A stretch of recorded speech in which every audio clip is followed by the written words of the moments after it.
Hello everybody, it's Larry, and in this video we're going to review the new and upcoming changes in Family Tree Maker 2019. As you can see, I have 2017 open and there are going to be some changes coming out. 2019 is supposed to be available this summer. Many of you may have pre-ordered it, and let's take a look at what's going to happen. So it says fire up the time machine, and what that means is the new version is going to keep track of the last 1,000 changes you've made to your tree. 1,000 changes. It's going to document them, and you'll be able to look at each one of those historically and roll back the changes. So if you went down the wrong rabbit trail and you figure that out and you want to go back, you can look at exactly where it happened, roll back by clicking this, and you're back to where you were. The next thing is going to have a better family search integration, and I really think this is going to be nice because family search is probably one of those underutilized websites. It's got a lot of information. I mean, Ancestry is still numero uno as far as the information you get, but you know, family history or family search has it too. Now, if you click on somebody, and let's say that we click on this person, see it there. It has father, mother, it has a spouse, birth and death date. But what you're going to get is you're going to get the same, birth and death date, but you're going to get a little more information there. And you're going to get the children and stuff with maybe multiple spouses. You're going to be able to click review and attach or not a match. And so you'll be able to discount it or review it and match it. Kind of like the potential father, potential mother on Ancestry. But you're going to be able to see all this information at a higher level. And I think that's really going to be nice.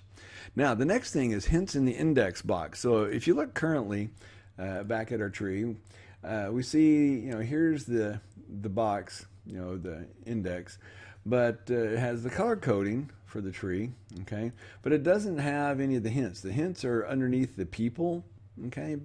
The green leaf, that's Ancestry, and then the blue, that's the family search. And so Family Tree Maker, if you don't have it, don't know, it integrates with both of those. So when you click on web search or click on one of these hints, it immediately takes you to the hints for that one. So if I click here, this will give me the ancestry.com for Caroline Clark. I go back to the people and let's go to Caroline Hen and click on the blue box. Now it's going to bring me at the family search. So having that upgraded, is going to be really nice. But having the hints over here on the left, some people like to work from a list, and so they'll get into the Clarks, and maybe they'll start with Alexander Clark and then just work down and look at all the hints for each one of these people. I don't typically do that myself. I tend to go in this angle. I start with the person here, and I go and get all their census reports, which usually ties into this, which ties into that, and it goes up. Then I start here and I do that same angle up, and then I fill in here like this, and I follow that pattern, and I do it as far as I can track the censuses. And the reason I do that is because when you're looking at the family units, the brothers, the sisters, and the locations, you can easily identify who the next person is because you're going to their first census when they were born, and now you've got their parent census, and so you track them till they're born and then their parent census. And by doing that, it's all fresh in your mind, and you can make really good decisions on whether or not that's the right one or not, or if they're in a wrong town or something looks suspicious. The next thing is smart filters, and this is going to be the ability to filter the list and get that information right here. You got the filter, and you can do some smart filtering and be able to sort by like all of the people with military service is one of the things that they say here. Could be maybe all the people that lived in Minnesota, born or died there. I think that could be potentially really handy. So it could be military service, it could be states, could be whatever. It's smart filters. The next thing is folder counters, and I like this one.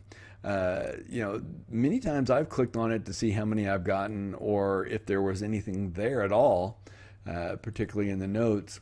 So, looking over here, you can see there's nothing there. You see the icons, but you don't have anything as far as there. So right here, how many documents are there? Well, there's a whole bunch of documents because I've actually got every one of his Korean War muster rolls. I think we did that in one of the videos. So I think that's going to be really handy. The profile picture cropping tool. So if you look here at my father's picture, you see the white border because it's a portrait.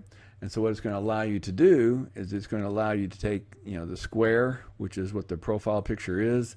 It's the square, and you'll be able to apply that square cropping so that the picture fits this nicely.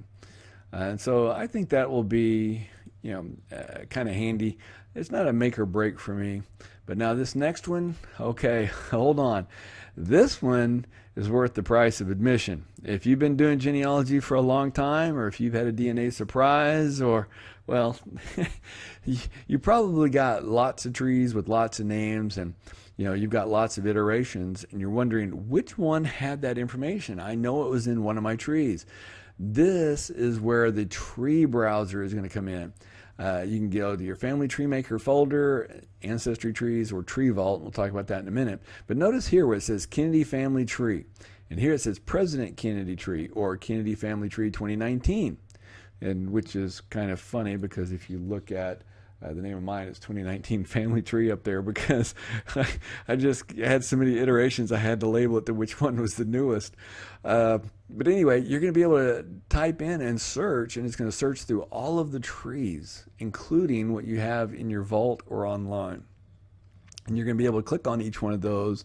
It says recent trees, here's these, here's the ones in your family tree folder, and then you're going to be able to open it up, look at it, and see that information.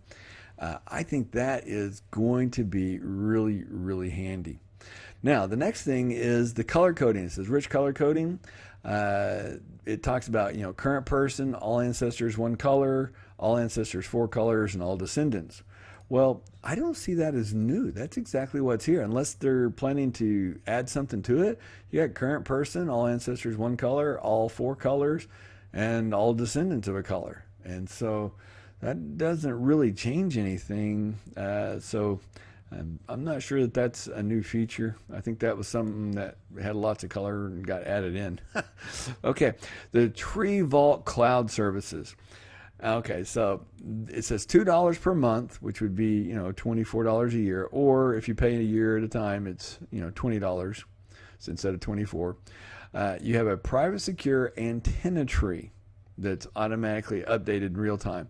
So it will keep the 1,000 updates, and it's going to be a cloud version of your tree. Now, if it keeps the images, this is going to be a fantastic value. The emergency restore, copy it back on your computer or hard drive if it crashes. Having a cloud version of your tree, we have it in Ancestry, we have it on our computer. If you have Family Tree Maker, I actually have mine that also goes to a folder and goes to Google Drive. Well, I pay, quite a bit. I pay like $10 a month for my Google Drive. This is $2 a month. Now, I keep other family photos on my Google Drive as well, so I don't think I'm going to switch right away, although this does offer some kind of cool features. The other thing is Family Tree Connect. It's a free app. It's going to be like the Ancestry app, sort of. We don't know what all features it'll have, but you're definitely going to be able to do your family tree information. If you've got it in the cloud, you're going to be able to access it as if you were doing your Ancestry tree online. Historical weather. This is kind of cool.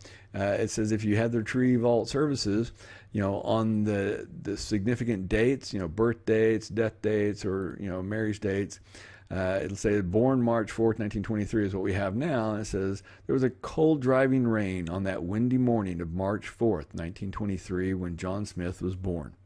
And it just kind of, when you're making a family history story and you have what I would refer to as the Farmer's Almanac of information, that's kind of handy. And then the last feature, the next of kin service. So you can actually leave, like a will, that this person is going to have access to your tree, and providing instructions and codes and stuff for them to take over it, once you're gone. Because as everybody who's done genealogy knows, we're all going to be part of the documentation at some point. So, the ability to leave it to someone else is pretty handy. So there you have it. It's going to put hints over here. I don't really see the color coding as being something that's going to be new. It's going to put the numbers on these, which I really like. It's going to improve the family search information, and it's going to allow you to crop the pictures up here.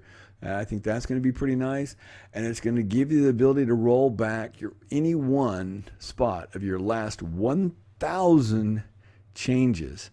That's pretty cool. And the best of the best is the ability to search the tree browser, to search all of your trees. So right here, this is a list of trees, and that's not the full list. That's just where the list stopped.